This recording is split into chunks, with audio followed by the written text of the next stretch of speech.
पे कान जी sir. Thank you mister chairman. Mister chairman, अभी क्वेश्चन आवर के दौरान एक्सपोर्ट्स और इंपोर्ट्स का काफ़ी जिक्र हुआ जी, और ख़ुसूसन इंपोर्ट्स का तो बेइंतहा जिक्र हुआ और ये बताया गया कि जो नॉन एसेंशियल इंपोर्टेड चीज़ें हैं वो एक बड़ी तबाही की जिम्मेदार हैं। तो मैं ये गुजारिश करना चाहूँगा कि इस वक्त मुल्क में सबसे बड़ी नॉन एसेंशियल इंपोर्टेड चीज़ इंपोर्टेड हुकूमत खुद है, जो सबसे बड़ी तबाही की जिम्मेदार है।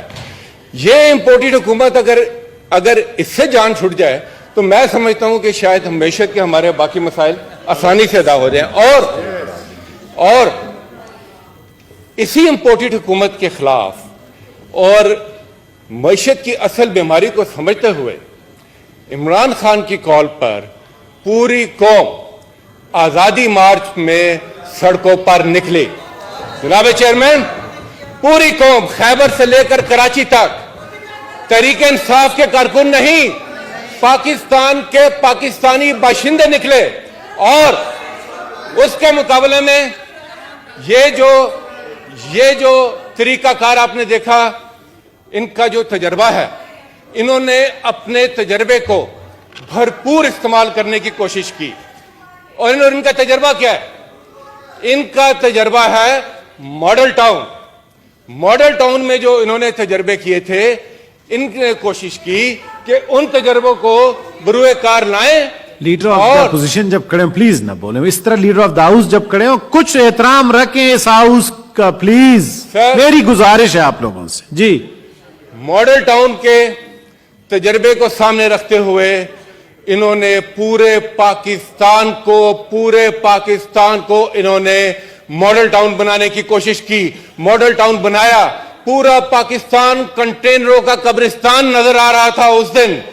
एक जगह से लेकर दूसरी जगह तक 6-6 फुटलॉन्ग के ऊपर सिर्फ और सिर्फ कंटेनर।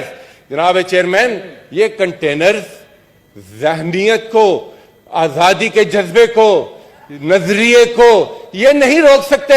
और इस कौम ने बताया कि किसी किस्म की रुकावट जज्बे को, जुनून को और नजरिए को नहीं रोक सकती। जनाब चेयरमैन, आपने देखा पूरी कौम ने, इन्होंने एयरवाई को उन्होंने ऑफ चैनल किया, जो दूसरे चैनल से बोल, बाकी जितने भी चैनल, और मैं खराज तहसीन पेश करना चाहूंगा फिर भी पाकिस्तान के तमाम मीडिया को कि तमाम तर पाबंदियों के बावजूद पाकिस्तान के मीडिया ने अपनी भरपूर कोशिश की कि इनका असली चेहरा उस दिन दुनिया को नजर आए। और उस दिन क्या नजर आया?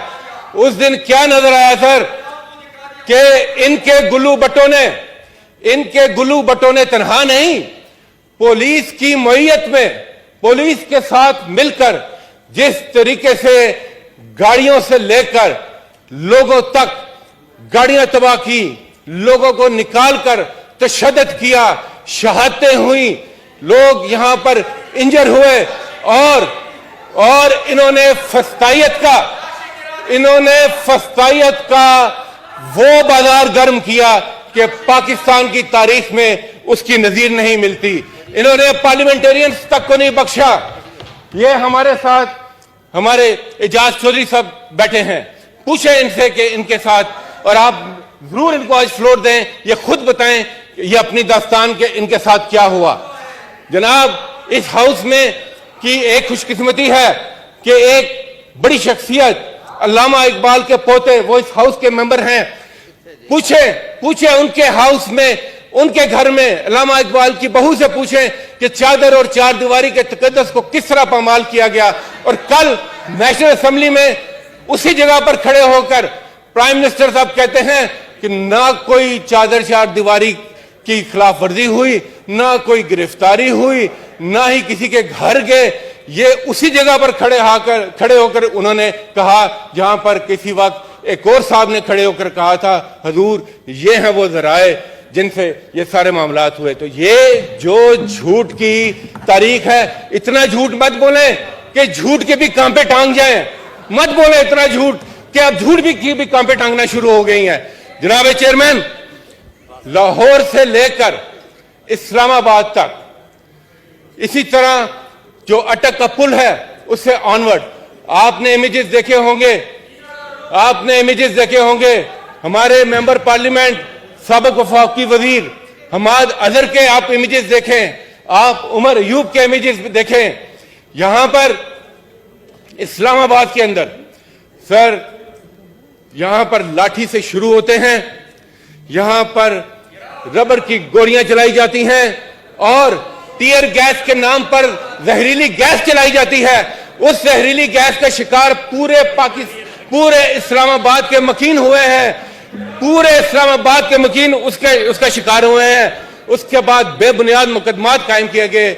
जनाब चेयरमैन, मैं ये कहना चाहता हूं कि ये जो आपकी पुलिस गर्दी है, ये जो आपने पाकिस्तान को पुलिस स्टेट बना रहे हैं, ये जो आप फिस्तायत की एक नई मिसाल कायम कर रहे हैं, पाकिस्तान के अवाम उसको यकसर मुस्तरद करते हैं। और हमें पता है कि आप ये क्यों कर रहे हैं, हमें पता है वो आप इसलिए कर रहे हैं कि इस इंपोर्टेड हुकूमत के पास सवाए राम कहानी के और पाकिस्तान की अवाम के लिए कोई मदावा नहीं है। क्यों पाकिस्तान के अवाम इकट्ठे हैं?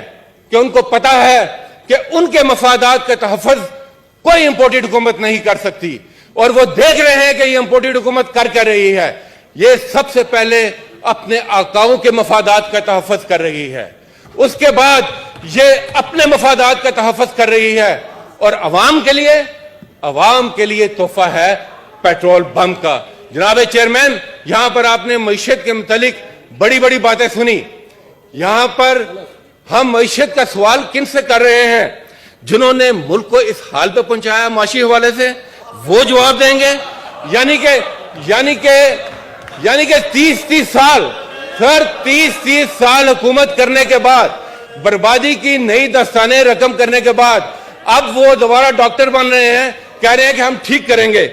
मीर क्या सादा है, बीमार हुए जिसके सबब उसी अत्तार के लोटा वैसे स्लिप ऑफ टंग हुआ है, लेकिन अल्लाह की शान है, उसी अत्तार के लड़के से दुआ लेते हैं, तो ये कैसे करेंगे? जनाब चेयरमैन, ऑर्डर प्लीज। जनाब चेयरमैन, ये मईशत के शेर गलत पढ़ा है जी, लेकिन कोई बात नहीं, अब आगे चले, जल्दी करें। सर, वो सच मुंह से निकल जाता है ना सर। मैंने लोटे की माजरत कर ली। प्लीज, जुमे का दिन है, जल्दी जी। जनाब चेयरमैन, वैसे लोटे रखना गैर पार्लिमानी नहीं है, लोटे बोलना गैर पार्लिमानी है। कमाल है, वैसे ये भी अजीब इंसाफ है। आप लोटे रखे, वो गैर पार्लिमानी नहीं है। अगर लोटा मुंह से निकल जाए तो वो गैर पार्लिमानी है। सर, चोर की दाढ़ी में तिनका भी एक मुहावरा है। मैं आज मुहावरों का दिन चल रहा है तो मैं बता देता हूं कि चोर की दाढ़ी में तिनका भी एक मुहावरा है। यहां से एक मुहावरा बोल के गए थे। जनाब चेयरमैन, यहां पर अभी आपने एक मईशत की दास्तान सुनी क्वेश्चन आवर्स में। ये मईशत के 30 मार खान पहला काम यह किया कि 30 रुपए पेट्रोल महंगा कर दिया। इन 30 मार खान ने पहला काम कि 30 रुपए पेट्रोल महंगा कर दिया, जो पाकिस्तान की तारीख में कभी इतना बड़ा इजाफा नहीं हुआ। जनाब चेयरमैन, कहते हैं आलमी मंडी में, ये शौकत तरीन साहब बताएंगे कि किस तरीके से इन्होंने हिम्मत की, सब्सिडी दी, ताकि IMF के साथ भी मामला चलते रहे और पाकिस्तान के अवाम पर भी बोझ ना पड़े। और पाकिस्तान के प्राइम मिनिस्टर ने उस वक्त एक बड़ा फैसला लिया। उन्होंने कहा कि जो हमारी तवानाई की जरूरियात हैं, उसके लिए मेरे नजदीक मेरी कौम का मफाद सबसे मुकद्दम है। लिहाजा उन्होंने रूस के साथ बात शुरू की। वो रूस तशरीफ लेकर गए, तवानाई के ऊपर बात हुई और ये बातचीत आगे बढ़ रही थी ताकि रूस से हम 30% मार खान को मैं फिर बता रहा हूं, 30% सस्ती हम पेट्रोल और गैस वहां से लेने जा रहे थे। और उस जुर्म की सजा क्या मिली? उस जुर्म की सजा ये मिली कि इनके साथ मिलकर इमरान खान की हुकूमत को रुखसत किया, क्योंकि उन्होंने ना की, एब्सोल्युटली नॉट कहा। पहला मफाद पाकिस्तान के अवाम का, उसके बाद किसी और का मफाद हो सकता है। और जनाब चेयरमैन, आप देखें जनाब चेयरमैन, आप देखें कि भारत, मेहरामन तंगी साहब प्लीज। जनाब चेयरमैन, आप देखें कि भारत ने रूस के साथ वो मायदा कर लिया। आज जब पाकिस्तान में 30 रुपए फी लीटर पेट्रोल महंगा हुआ, तो भारत में महंगा नहीं, भारत में पेट्रोल सस्ता हो रहा है, क्योंकि उनके यहां कोई इंपोर्टेड हुकूमत नहीं है। उन्होंने अपने अवाम के लिए उसी रूस के साथ सौदा किया जिसके साथ पाकिस्तान के वजीर आजम इमरान खान सौदा करने जा रहे थे। जनाब चेयरमैन, ऑनरेबल लीडर साहब, टाइम का ख्याल रखिए। मैं ज्यादा टाइम नहीं लूंगा। आपसे दो दरखास्तें हैं सर। एक, इस हाउस के मेंबरान के साथ भी यहां पर मौजूद हैं जिनके साथ ज्यादती हुई, जिनके साथ जुल्म हुआ, उनको आप जरूर मौका दें। और दूसरी सर गुजारिश ये है, दूसरी गुजारिश सर ये है कि आज मईशत की बात हो रही है, एक कॉलिंग अटेंशन भी सर इस पर है। मेरी गुजारिश ये है कि अगर आप उसको पहले ले लें, तो आपकी मेहरबानी होगी, ताकि कंटिन्यूटी में सर बात हो जाए। ये मेरी एक सर ले लूंगा ताकि सर सारी चीज सामने आ जाए, इनको भी जवाब देने का बिल्कुल। मौका पहले मैं बिजनेस डे तो रिपोर्टेड नहीं लेंगे, कोई बात नहीं जी। लेकिन पहले सर वो कॉलिंग अटेंशन ले लें जी, ले लेंगे। वो मिनिस्टर साहब बैठे जी। Honourable leader of the house please, leader of the house please. बहुत मेहरबानी, मैं तवक्को रखता हूं, मेरे लिए बड़े मोहतरम है। एक तो मैं